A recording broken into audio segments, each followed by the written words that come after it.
How long do you think the shutdown will last, Mr. President? Whatever it takes. I mean, we're going to have a wall. We're going to have safety. We need safety for our country, even from this standpoint. We have terrorists coming in through the southern border. We have the terrorists also coming in, fellas, through the southern border. Because you know why? It was always the easiest.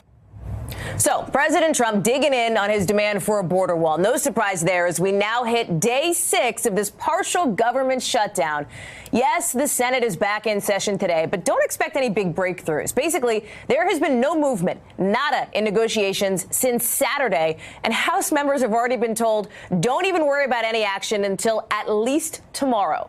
Let's get right to MSNBC's Mike Viquera joining us for a special appearance on Capitol Hill. Hey, Mike. All right, Vic, so empty behind you, empty in the Capitol, probably not going to change, right? What's the latest?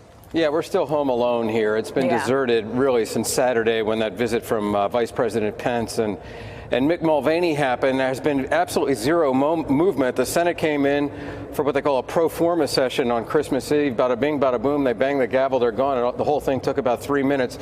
You're right. They're in today at about 4 o'clock, although nothing expected to be accomplished. We're at a standstill here. There's no question about it. And I think everybody is assuming that it's going to be the status quo until January 3rd, the constitutionally mandated day when the new Congress comes into session. Of course, Democrats take over the House. Nancy Pelosi has already said that she's going to pass a spending bill to reopen the government. Because of the way the House is structured, she can do that very quickly within a matter of hours. And then some serious questions get asked about what the Senate is going to do. Right. It's likely that they'll pass it, but then will the president veto it? And where are we after that? Are we still staring at each other? Is it still a game of brinksmanship, much to the chagrin of the 800,000 federal employees who are out of work and directly affected by this, Hallie? Yeah, and Senator Cassidy was one of the rare lawmakers who we've seen since the Christmas break who was out talking about this, right? Right. Bill Cassidy over on Fox with our friends talking about what he thinks is going to happen. Really just the standard Republican talking point. They want the $5 billion now. It's going to cost $25 billion. The country can't live without it. Listen for yourself. I think that we have to get this bit by bit by bit. And there's going to be some places, hot spots that we can secure, and next we secure the new hot spot. So I think it would be nice to have the $25 billion long-term commitment. But on the other hand, this problem's not going away. If Schumer will buy into that, I think we can make some movement. Yeah, Schumer's not going to buy into that. That's the problem, Hallie. And meanwhile, the president, among the many controversial things he said yesterday in his surprise trip to visit the troops in Iraq, he said that federal workers are calling and communicating to him, stay by your guns, let's keep the government shut down until we get that wall built. And yet in a later tweet, he says, do the Dems realize that most people who are not getting paid are Democrats? So a seeming contradiction there, Hallie. Mike Viquera over on the Hill for us. Mike, thanks, pal. Appreciate it. Joining me now, Philippe Reines, the former Deputy Assistant Secretary of State and a former senior advisor to the Clinton 2016 campaign. Rick Tyler, Republican strategist. There he is, MSNBC political analyst and the co-founder of Foundry Strategies. Yamiche Alcindor and Ginger Gibson are here as well. Hello, gang. Hello. Lots to discuss. Okay, so let me start with you. What is the way out? Because even if Democrats come back in January and pass this resolution to open the government, I don't know that it's so likely the Senate's going to pass it because President Trump won't sign it. There's 3 ways out. One is President Trump capitulates. I don't see that happening. Okay, so that's out. 2 is he lies about the outcome of what they agreed to, and 3 is they override a veto, which also not likely. Very unlikely. So the problem is that the White House, Hallie, has tried to get Trump to not say wall, just say border security, and we can kind of finesse and get this thing. He's been saying fence, steel slats, but he just said wall. I mean, just in the soundbite you played just recently when he was in Iraq, he's still talking about a wall, and so I don't know how. I think Trump actually believes that if Nancy Pelosi becomes Speaker, that somehow his position improves, ironically, because he'll be able to blame her. I don't think that is really what's going to happen, but I think that's what he believes. So you think the most likely way out, and I want to see if you agree with this, is that the president doesn't get what he wants, but says he actually did. Am I understanding that? That would be par for the course. Basically the same thing that's happened every day for the last 700 days. It pains me, but I have to say that Donald Trump was right about something. Oh. This is the Trump shutdown. And, I don't know the last time that I saw. Has anyone seen Mitch McConnell in the last week, or John Cornyn or Paul Ryan? The reason that they are not running back and the reason the House isn't even coming back until tomorrow, maybe voting tomorrow, is because they know this is Trump's shutdown. They know that he loses no matter what. And I think that Republicans are also going to learn the hard way, something that they've learned a few times along the way, is that he's not really a Republican at heart. He might find it easier making deals with Chuck and Nancy despite that little Oval Office showdown. So should Democrats put this, to use lingo, CR, the continuing resolution, on the floor when they come back? I think Nancy Pelosi is smart. She knows the value and the importance of the government being open, and she's going to do something. And then the Senate Republicans are going to have to answer again. She wants the ball out of her court. Yeah. Right? The minute that they come back in, the ball is in her court. Can the House pass a bill? What can the House pass? And once she removes it, she says, look, I've done my job. I've gotten it out, and you can choose to sign it or not.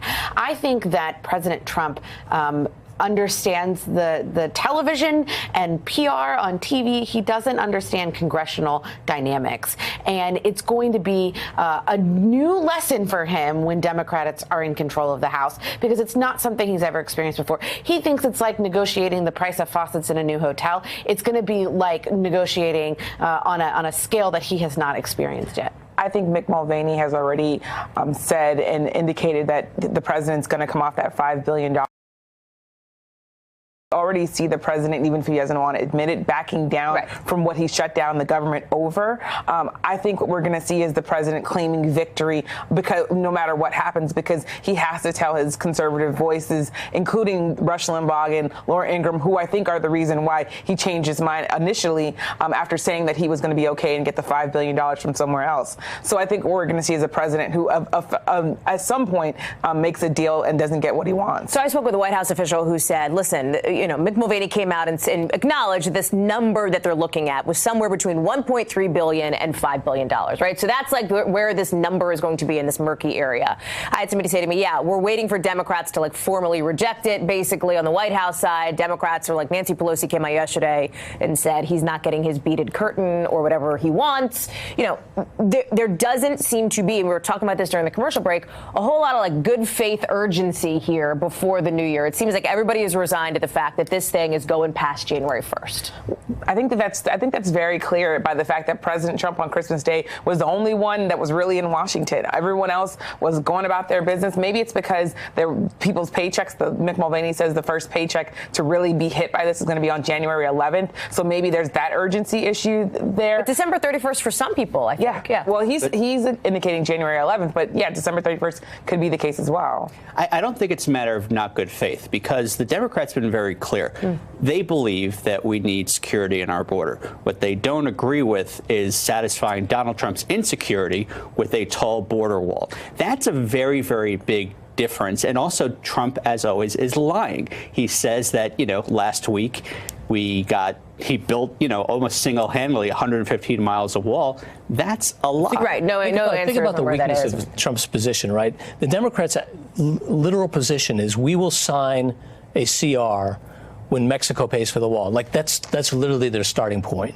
And we've gone from $25 billion to $20 billion to $5 billion down to the Democrats have no reason to build a wall, because unlike other shutdowns, and the last one that was probably marginally effective, or the one that was effective, is in 1995, we actually led to a balanced budget because the American people were on the side of the balanced budget. Nobody's on the side of the wall. The Republican Party is, but 2/3 of the country, there's no political will behind this. Take a step back for a second, because this actually affects human beings, right, who are not sitting behind this desk or on the Capitol, especially frankly. Here, yeah, but federal employees, right? And there's a whole thing now, shutdown stories, this hashtag that's spreading on social media on how many federal workers are sort of freaking out, as the New York Times puts it. Julie Burr. She works with the Department of Transportation. She's in Kansas City. She says panic mode has set in. She's a single mom. She's a contract worker, which means she is not getting paid while the government is shut down. And she says, if this goes on too long, I'm going to have to do something drastic. She's already picked up second shifts at Barnes & Noble just to help pay the bills. She's not going to get paid later either. Well, and so this is the thing. This actually affects and businesses that are tied to it. I mean,